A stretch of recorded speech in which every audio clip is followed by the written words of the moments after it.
Dismissed by text, resulting in successful personal grievance. On the 2nd of October 2020, Mr. Coulter began employment at Wholesale Motors Christchurch Limited. Although no written employment agreement was provided, it was agreed that Mr. Coulter would work 3 days a week from 8:30 a.m. to 5:30 p.m. at $19 per hour. Mr. Coulter was dismissed after only 21 days of employment on the 19th of November 2020. The Employment Relations Authority was required to determine whether Wholesale Motors acted as a fair and reasonable employer. Mr. Coulter claimed he was told his wages would be paid each Thursday. On 2 occasions, he was paid on the Friday.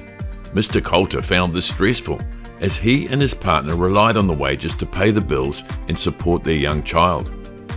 When the late payments occurred the second time, he decided to talk to Mr. Adams, Wholesale Motors' sole director. Mr. Coulter's partner attended the meeting with him.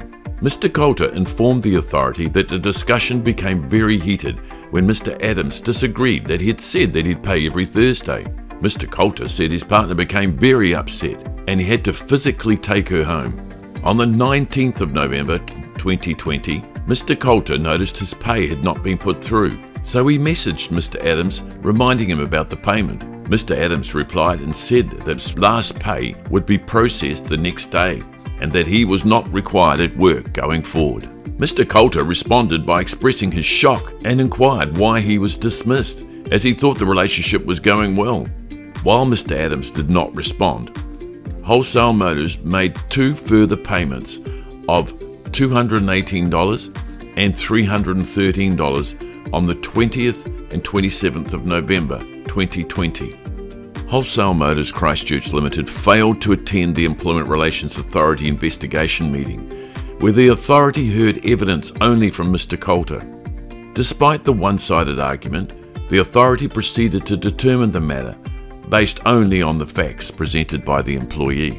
The authority determined there was no evidence to indicate that Mr. Coulter or his partner conduct was of any concern, and Mr. Coulter's response to Mr. Adams' message confirmed that the employee was unclear about the reasons of his dismissal. The authority also determined the evidence concluded that Mr. Coulter did not have any opportunity to respond to the employer's concerns with the knowledge that his employment might be at risk.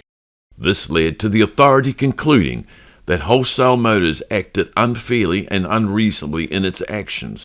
In the aftermath, Mr. Coulter said he had applied for various other roles through Seek and TradeMe, but remained unemployed until August 2021 and sought reimbursement of 13 weeks' wages. Despite only being employed for 21 days, the authority was satisfied that he had attempted to mitigate his loss and awarded Mr. Coulter lost wages of $6,298.50 gross.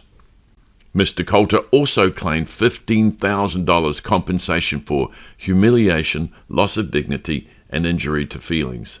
In his written evidence, he said that he was stressed, disappointed, humiliated, and had to work hard to get back to the financial position he was in before his dismissal. The compensation awarded was adjusted to $10,000. The authority was also satisfied that a penalty should be imposed on Wholesale Motors for failing to provide a written employment agreement. A penalty of $3,000 was imposed, with $2,000 awarded to the Crown and $1,000 to Mr. Coulter. Wholesale Motors was also ordered to pay Mr. Coulter costs of $1,125 and $71.56 for a filing fee.